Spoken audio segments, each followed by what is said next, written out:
Sky Diary Productions and Velvet Petal Press present Wrecked by Rum, Bohemia Bartenders Mysteries, Book 2, by Lucy Lakestone. Read by the author.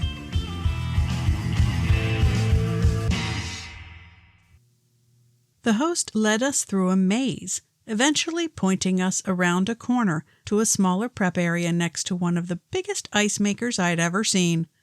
The niche was stuffed with several prep tables, sinks, a door labeled storeroom, refrigerators, and boxes of produce.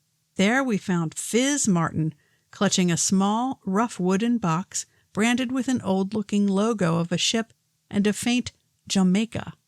He was animatedly talking to a cluster of about 10 tiki types. No mistaking the clothes of the tiki ohana. It was like a radioactive flower garden had blossomed in the gray backstage of Pauhana.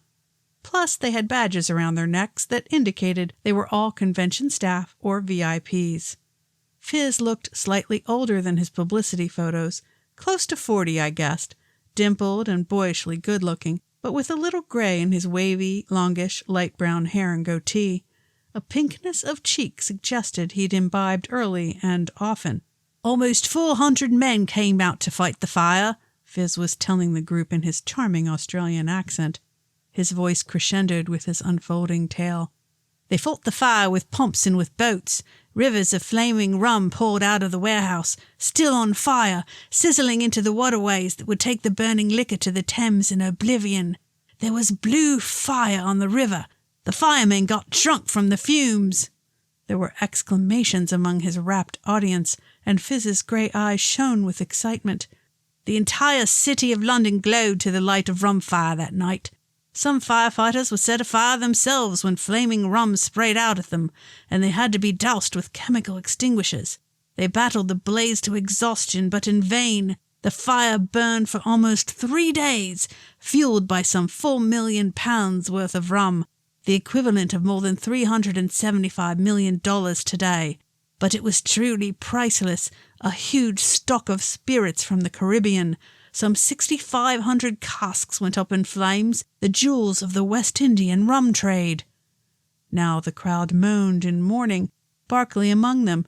He must have seen how confused I was, because he leaned over and whispered in my ear, "He's talking about the London Docks fire in 1933. "Oh, right." I pretended to understand as Fizz continued.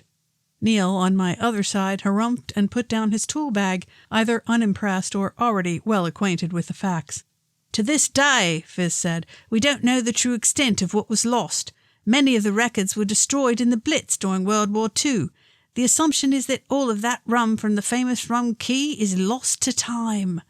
As more among the audience murmured for the elixirs they would never taste, Fizz's voice dropped to a whisper.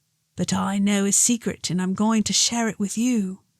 The tiki files were immediately silenced by his theatrical urgency and leaned forward so they wouldn't miss his revelation.